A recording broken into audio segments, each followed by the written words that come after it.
Mario Kart 8 is the best-selling racing game of all time.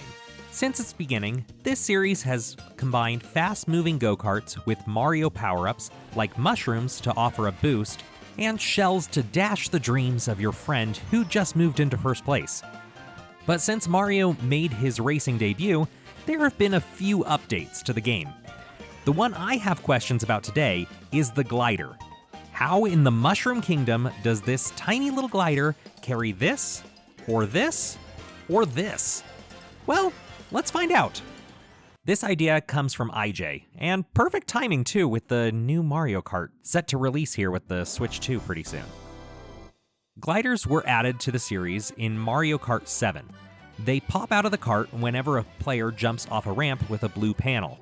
They come in all shapes including planes, parafoils, umbrellas, kites, and even flowers. But for today, I want to look at the standard glider to see if someone could actually use a hang glider to fly a go-kart. But please, don't try this at home.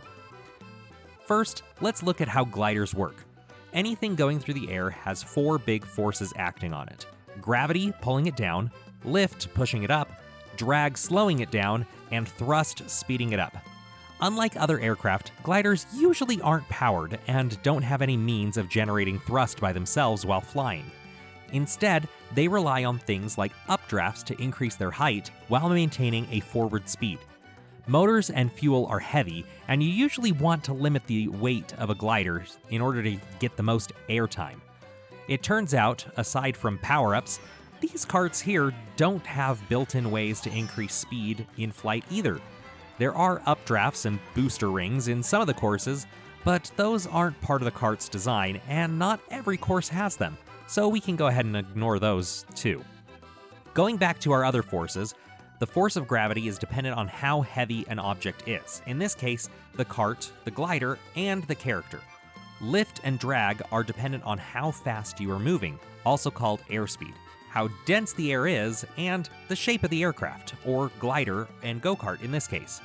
Mario Kart gliders vary a lot, but the standard default glider in Mario Kart is the same shape and design as a hang glider, and it behaves in very similar ways to real hang gliders, so we'll use that for our stand-in. Hang gliders have sails with bars to hold its shape. The design allows the sail to increase lift, keeping it aloft, while decreasing drag that slows it down. This combination is called the lift-to-drag ratio. Ideally, you want a high amount of lift compared to the amount of drag you experience. This provides the most gliding or hang time. Another way to think about an aircraft's performance is how much forward distance it travels to the amount of distance that you drop. This is called the glide ratio. Under normal smooth flight, the lift-to-drag ratio is equal to the glide ratio. So without wind and while keeping a constant speed, we can identify and compare this ratio to find out how good one glider or aircraft is compared to another. In this case, we'll have to use a course that has a plain gliding section, no updrafts or booster rings, and we'll also have to make sure that the vertical and horizontal distances can be measured. This course here seems like a pretty good fit. Water Park has this little jump here where the glider pops out right on the top of the jump, meaning that the glide starts right when you begin to drop. And the distance that we travel here is approximately 660 feet or 201 meters, and the drop is around 20 feet or 6 meters. This means that our glide ratio is an impressive 33.1 to 1, and that's without the added benefits of coins, power-ups, or boosts. So how does this compare to other aircraft in the real world? Many of our gliding animal friends fall short of this ratio, with soaring birds like vultures and frigate birds averaging around 20 to 1. Wingsuits, worn by professional skydivers, average out at about 3 to 1 for a glide ratio. And even hang gliders typically max out with a glide ratio of 15 to 1. A few powered jetliners, like the Airbus 380, get close to 20. It turns out that there are some aircraft that can beat Mario Kart's glide ratios, though.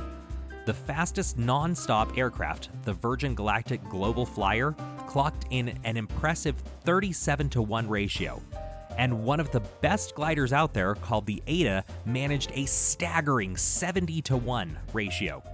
Still, not only does Mario Kart have amazing gliders, they're somehow better than a lot of powered aircraft as well? I'm not sure what this glider is made out of, or how it's actually generating this amount of lift with how small the wingspan is, but it does a good job at it. I guess all that's left to see is if it's actually possible to fly a go-kart using a hang glider in real life. Well, go-karts typically weigh around 150 to 170 pounds, or 68 to 69 kilograms. Standard hang gliders don't have the weight tolerance for that, plus a driver, but some tandem hang gliders, the ones that can carry more than one person, can lift up to 500 pounds or 226 kilograms. That gives us over 300 pounds for a driver and all the equipment needed to hook the glider up to the go-kart. So it's definitely possible to hang glide with a go-kart. Unfortunately, the average setup time for a hang glider is around 4 minutes for even experienced pilots, and it's just as much time to disassemble it, if not more. That's a bit longer than the half second we see in Mario Kart.